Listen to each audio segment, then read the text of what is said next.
Oi, gente, tudo bem? Simone Santos aqui, mais uma vez, fazendo um convite à reflexão. Bom, nesse canal aqui eu me proponho a compartilhar com todo mundo, né? Compartilhar com vocês que têm interesse em autodesenvolvimento, em desenvolvimento pessoal, sobre minha trajetória, né? Os livros que me influenciaram, os testes que eu fiz, né? Os resultados que eu obtive com criação da realidade. E hoje eu quero compartilhar algo muito especial com vocês. É um livro que eu tô lendo ele pela terceira, talvez quarta vez, que é esse aqui, Liberte Sua Personalidade, de Maxwell Maltz, tá? Ele é um livro em que a gente estuda a fundo dentro do programa Metamorfoses, dentro da imersão Florescer. A gente lê ele todo, a gente discute vários pontos.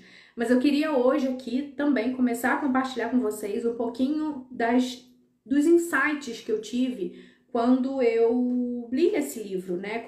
Na medida que eu fui lendo esse livro, eu fui tendo vários insights. Até mesmo quando a gente estuda um livro pela primeira vez e depois retorna ele algum tempo depois, a gente começa a perceber coisas que a gente não percebia, né? Não percebeu quando leu ele da vez anterior. Então, eu levo isso muito para mim hoje, né? Eu separo aqueles livros que tocaram fundo dentro de mim, né? Que entraram em ressonância com alguma coisa dentro de mim. E marco, né? Que o livro é todo marcado, né? Então eu marco os trechos que fizeram sentido. E agora eu quero compartilhar um trecho com vocês, né? Um pouquinho do capítulo 2, que é Descobrindo o Mecanismo de Êxito que há em você. Nesse livro, gente, o Liberte Sua Personalidade, o autor, ele é um cirurgião plástico que quando ele percebeu, né? Ele começou a perceber que algumas cirurgias que ele fazia não alterava em nada a vida do paciente, né? Porque, basicamente, quem procura uma cirurgia plástica é quem quer melhorar alguma coisa na aparência para ter uma vida normal, né? Para poder melhorar a autoestima, enfim, né? São vários os motivos pelos quais as pessoas buscam, mas, no final das contas, é para se sentir melhor. Só que ele percebeu com alguns fracassos, mesmo alterando alguma coisa que esteja incomodando aquela pessoa, a pessoa não via a mudança e não mudava em nada a vida dela, né? Em outros casos, não. A pessoa mudava até a personalidade, que é o que ele fala aqui, né?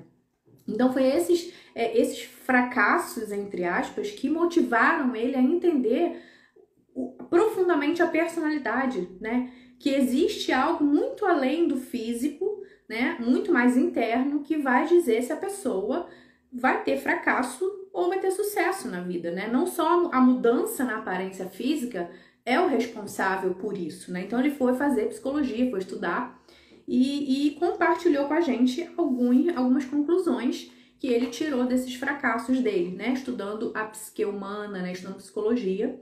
E nesse caso aqui, né, que ele fala ele compara muito o cérebro humano com a cibernética, né? A ciência da cibernética. Vou começar a ler um trecho aqui, ó.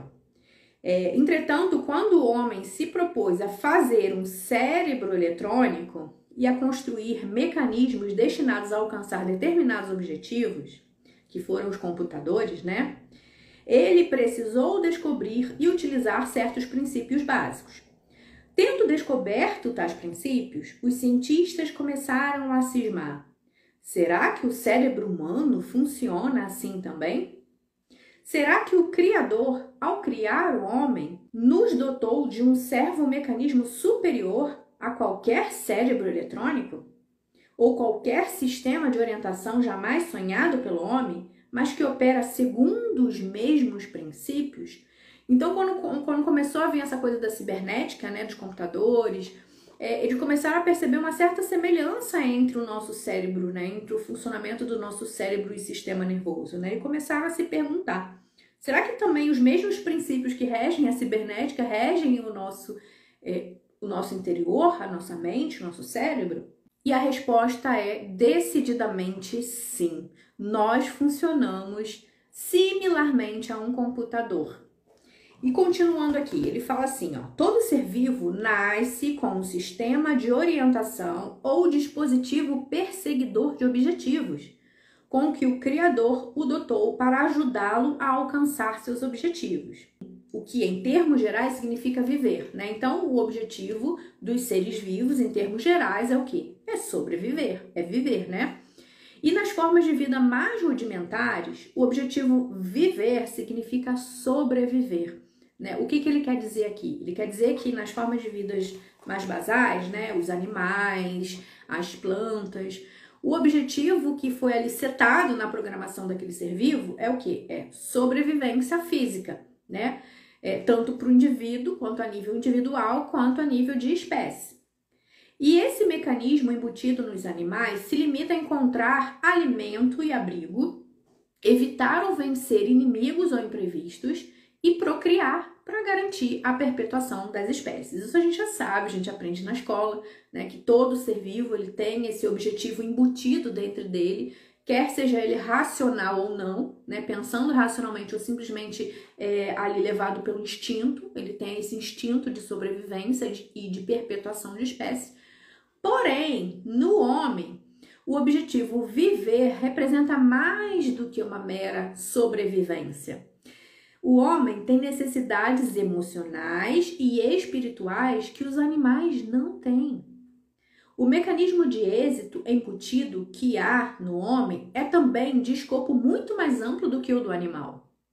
Além de ajudá-lo a evitar ou vencer perigos, auxilia-o a encontrar a solução de problemas, inventar, escrever poesias, dirigir negócios, vender mercadorias, explorar novos horizontes na ciência, alcançar mais paz de espírito, adquirir melhor personalidade, enfim, ou obter sucesso em qualquer outra atividade que esteja intimamente ligada à sua existência ou contribua para uma vida mais plena. Então ele diz que nos humanos, né, o objetivo setado no nosso DNA não é apenas sobrevivência física ou perpetuação da espécie. Tem muito mais do que isso, né? A gente consegue criar coisas, a gente consegue resolver problemas, ter ideias para facilitar a nossa vida, né? Então, ele quer dizer que a gente sim é dotado do mesmo mecanismo que os animais têm, de sobrevivência e perpetuação da espécie, que é o instinto. Porém, o nosso Criador, né, nos dotou de algo muito mais além do que só sobrevivência. E aí ele continua falando do instinto do êxito, né? Todo mundo, né, incluindo os homens, somos dotados do instinto do êxito, ou seja, ser bem-sucedidos na tarefa de sobreviver, tá? Então ele vem citando aqui, dizendo que, por exemplo, o esquilo não precisa que lhe ensine a apanhar nozes. Algumas aves, né, as aves sabem que precisam viajar milhares e milhares de quilômetros, né, para fugir do inverno, né, buscar a localização exata dos climas mais amenos, e não tem nada instalado nelas, ninguém falou isso para elas, né? Elas foram lá e simplesmente fazem isso por instinto, né? Então, quando a gente tenta explicar esses fenômenos, a gente, né, tem a resposta que é pelos instintos que os orientam a fazer isso, a garantir a sobrevivência, ou seja, a ter êxito na vida. Só que nós, seres humanos, também somos dotados de um instinto do êxito, tá? E muito mais, que vai muito mais além de só sobrevivência, como a gente está falando aqui, né? Muito mais maravilhoso e complexo do que qualquer animal irracional. O Criador não defraudou o homem, que foi, a esse respeito, muito bem equipado. Os animais não podem escolher os seus objetivos. Estes, autopreservação e procriação, são, por assim dizer, pré-determinados. E seu mecanismo de êxito limita-se a essas imagens de objetivos inerentes a que chamamos instintos. O homem, por outro lado, tem algo que os animais não têm: imaginação criadora. Assim, o homem, entre as demais criaturas, é mais do que uma criatura. É também um criador.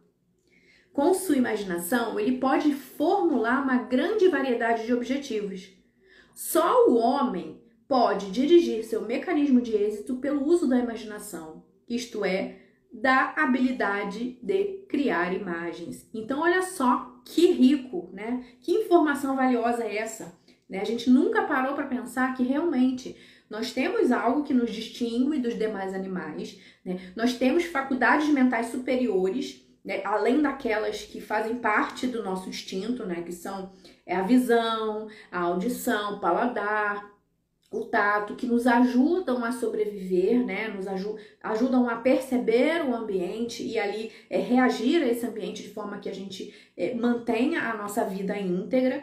Porém, nós também temos 6 faculdades mentais superiores que nos diferenciam dos demais animais, né? Que são a intuição, a razão, a memória, a vontade, a percepção e a imaginação. A gente consegue sim criar aquilo que a gente quer.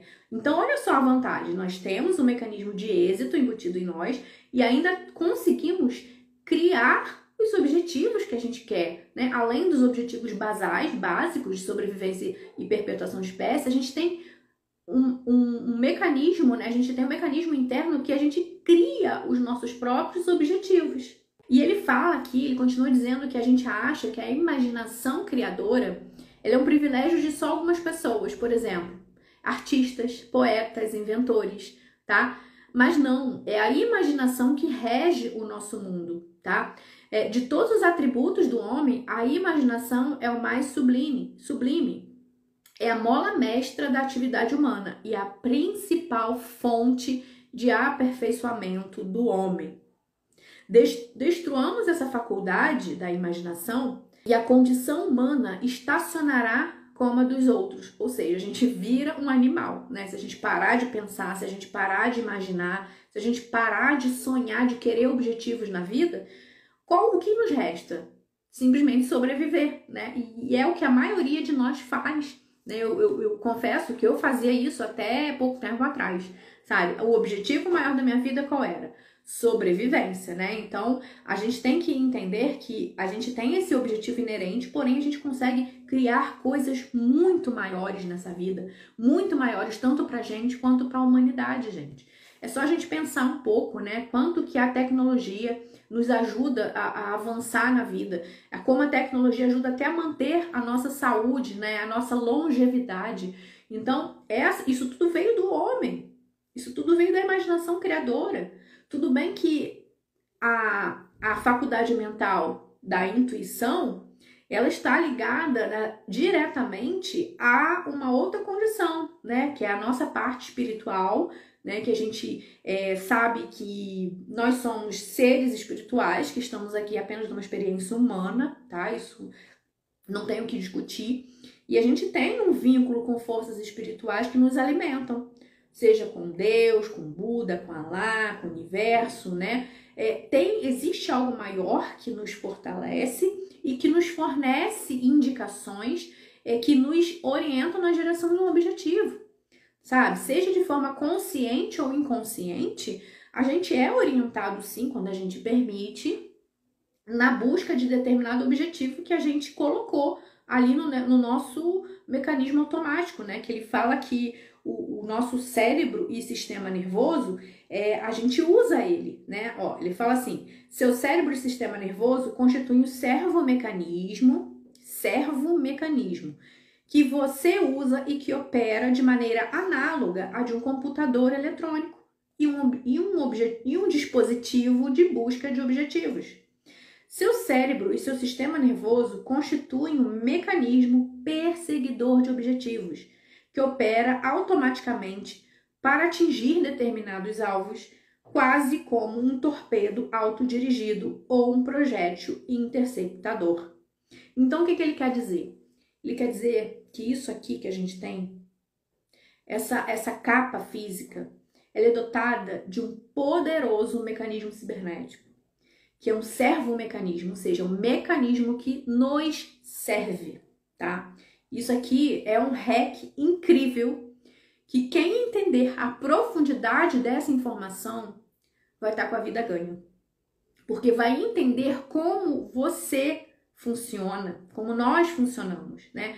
Que o nosso cérebro e sistema nervoso estão para nos servir aos objetivos maiores do nosso emocional, sabe? Do nosso espiritual, da nossa alma, aqueles desejos que nós temos de viver, tá? Então, assim, por isso que eu falo, gente, a gente fala que não existe desejo, sonho impossível. A gente pode sim querer fazer e ter qualquer coisa que a gente determine no nosso coração.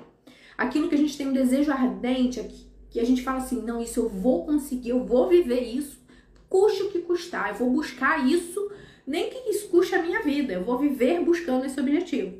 Então, quando você tem um desejo nesse nível, que você não vai desistir, mesmo que venham os obstáculos, você está ensinando para o seu servomecanismo que é aquilo ali que você quer viver, tá? Porque quando a sua mente, né, que a nossa mente é dividida em mente consciente e subconsciente, ele fala também nesse livro aqui, né?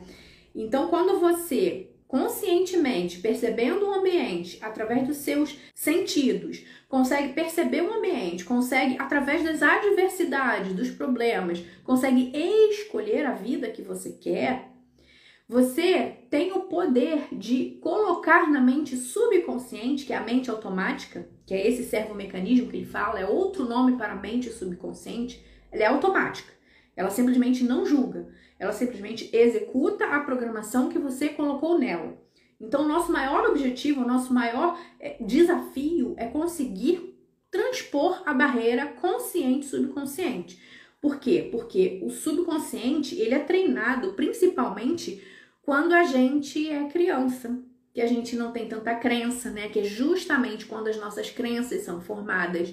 Então, a gente, nesse momento, né, nesse período da nossa vida, o estilo de vida que a gente está acostumado a viver ali na primeira infância vai determinar, né, pode determinar o estilo de vida que a gente vai ter na vida adulta. Porque ali são instaladas a programação, as nossas crenças, que é a programação do servomecanismo, né, que ele vai começar a rodar ali em looping diretamente para você ter aquela vida baseado na programação que você teve lá na infância, né? Baseado naquelas ideias que você tem sobre o que é a vida, sobre o que você é, né?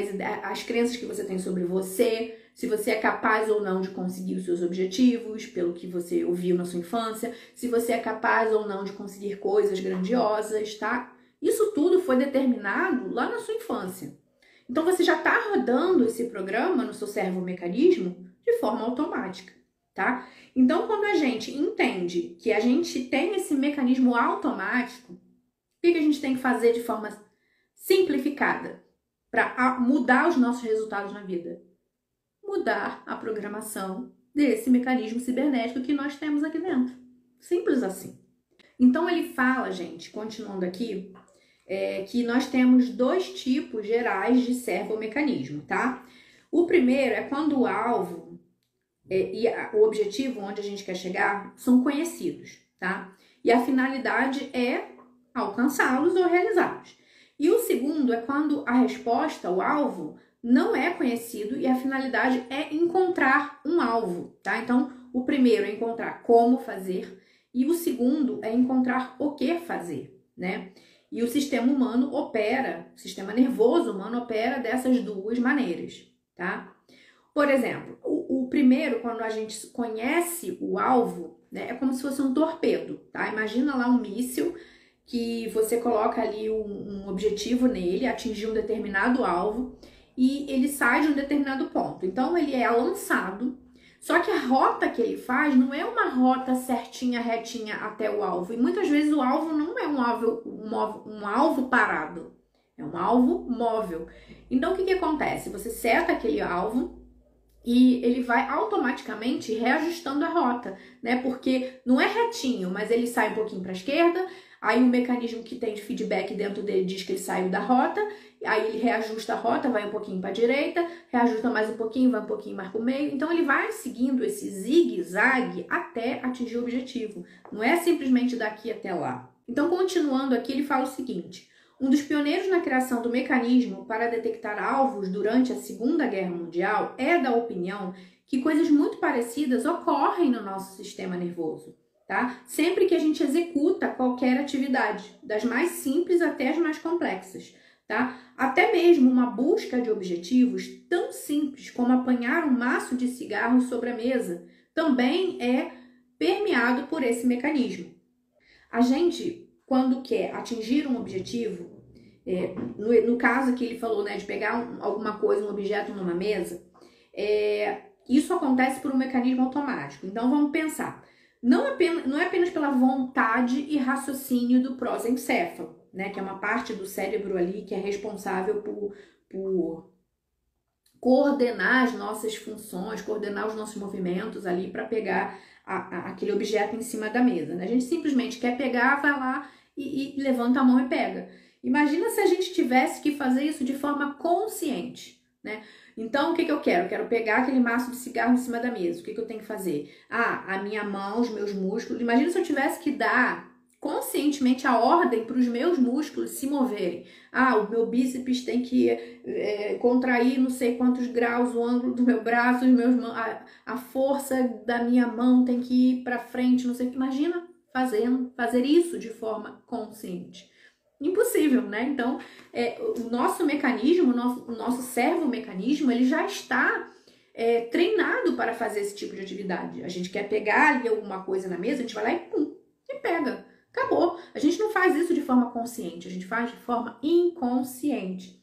E ele faz um paralelo muito interessante. Quando uma criança ela está aprendendo a andar, ela não sabe ainda, né, andar. Então, o que acontece? Ela faz a tentativa, cai, levanta de novo, cai de novo e vai fazendo isso diversas vezes até ela conseguir, não é verdade? E o que acontece em termos de servomecanismo? Quando você erra, quando a criança erra, ela tá dando uma mensagem pro servomecanismo dela que aquilo ali não funcionou. É uma mensagem de fracasso. E aí, o que acontece? O mecanismo automático dela vai ligeiramente mudando algumas coisas para ela tentar de formas diferentes, né? Se ela tentou um pouquinho para cá, caiu, não deu certo, desequilibrou, então da próxima vez ela vai tentar um pouquinho mais para cá para não cair. Isso tudo, gente, é feito de forma automática, é feito de forma inconsciente. O bebê não pensa conscientemente quais os músculos que ela tem que forçar mais e quais que ela tem que forçar menos para poder se equilibrar e andar, né? Então isso faz muito sentido quando a gente pensa no macro, né? A criança ela cai muitas vezes antes de saber andar, né? Ela não desiste. Imagina se a criança desistisse, né? Imagina se ela caísse 1, 2, 3 vezes e pronto, isso não é pra mim, e aí outras crianças conseguiram, mas eu não dá, sou incapaz de conseguir andar, não vai dar, eu desisto, né? Ela não faz isso, ela vai tentando, ela vai reajustando, o servomecanismo dela vai percebendo aquilo que deu certo, porque isso é um dos hacks que ele fala aqui, que a gente tem que fracassar sim. A gente não pode ter medo do fracasso, a gente não pode ter medo do erro de forma alguma, porque é através do erro que o nosso mecanismo automático, que o nosso subconsciente vai reajustando a rota, tá? Então, quando a criança, vamos voltar no exemplo da criança, quando a criança ela cai e vai dando uma mensagem de fracasso, né? Não é fracasso, mas vai dando uma mensagem de fracasso para o mecanismo automático dela, automaticamente vai reajustando os músculos, ela vai tentando de outras maneiras e eventualmente ela vai ter um acerto. E quando ela acerta, né, quando ela consegue ali ficar mais tempo equilibrada, o mecanismo automático dela registra aquela informação. Então a nossa vida, ela é baseada, mesmo que a gente fracasse 1000 vezes e acerte uma, é esse um acerto que vai ficar registrado no nosso mecanismo automático, no nosso subconsciente. E a partir de um pequeno acerto, ele vai registrando isso na memória, sem a gente perceber. E aí a gente continua errando, ou então acerta de novo, ele vai registrando isso. Então, gente, até a criança conseguir andar, né, perfeitamente, conseguir correr, conseguir pegar um objeto, conseguir ter coordenação motora, enfim, né, consegue desenvolver toda a sua capacidade física, né, tem com seu potencial, com seus potenciais plenos. E foi pelo quê? Foi pelo acerto? Não, foi pelo erro. Então, quando a gente tem medo de encarar um novo objetivo, tá? O medo ele foi feito para nos proteger. Porque lá atrás, na época das cavernas, a gente precisava ficar vivo e essa sobrevivência, ela estava por um fio o tempo todo. Atrás de qualquer árvore podia ter um leão que podia nos matar, né? Então, o nosso servomecanismo, o nosso mecanismo de sobrevivência, ele estava ali ligado o tempo todo, tá? Só que a gente não vive mais assim. A gente já não está mais na época das cavernas, né? E ele continua atuando dessa maneira. Então, medo, gente, ter medo de mudar, ter medo de mudar de profissão, ter medo de sair de um relacionamento abusivo, ter medo de fazer alguma mudança que você deseja na sua vida é natural, é normal, tá? Não é para te impedir de agir, é para fazer você contornar as possibilidades na medida do possível e fazer sim, tá? Então você vai ter atitudes bem pensadas, né? Você não vai tomar simplesmente uma atitude, eu quero mudar de emprego, de carreira, vou simplesmente pedir demissão e vamos ver o que acontece. Não, você vai minimamente planejar ali a sua mudança, né? Você vai, de repente, fazer um curso a mais, vai começar a mandar currículo, vai começar primeiro a conseguir controlar esse seu medo, se sentir mais seguro nessa mudança. E aí sim, você vai ter que, em certo momento, dizer, ok, eu fiz tudo que estava ao meu alcance, né, o que eu achava que era necessário para dar uma enxugada nesse medo, tá? Porque o medo ele vai existir. E você vai lá e tenta fazer.